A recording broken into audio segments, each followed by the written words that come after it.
Bismillahirrahmanirrahim. Assalamualaikum warahmatullahi wabarakatuh.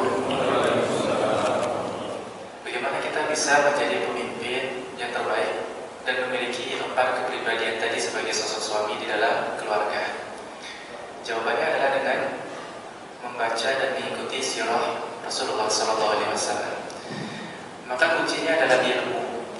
Dengan hadirnya Bapak Ibu sekalian di dalam majelis-majelis keilmuan, baik itu tafsir, hadis, fikih, atau lain-lainnya yang meningkatkan keislaman dan keimanan kita, pada saat itu kita sedang meningkatkan kualitas kita sebagai seorang suami.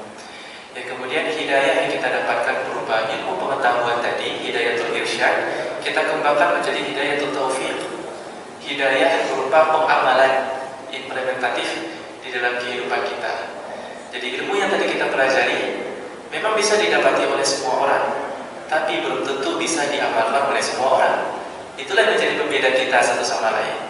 Ada orang yang banyak ilmunya, tapi ternyata belum bisa mengamalkan segalanya. Itulah sulitnya. Ada orang yang memiliki sedikit ilmu, tapi ia amalkan. Dan ada orang yang punya banyak ilmu, kemudian dia amalkan. Nah itulah yang bakal membantu kita untuk meningkatkan kualitas diri kita sebagai muslim. Oleh karenanya, kita bisa mulai menggali juga tentang hadis-hadis Rasulullah SAW tentang keluarga, menggali tafsiran ayat-ayat Al-Quran tentang keluarga. Dan ternyata yang dibicarakan oleh Allah tentu bukan hanya figur suami. Harapannya nanti ketika kita berjumpa lagi di bulan-bulan depan, ada figur istri di dalam tesis kami. Figur suami bagian pertama sebagai qawwam, nanti ada bagian kedua sebagai penjamin nafkah.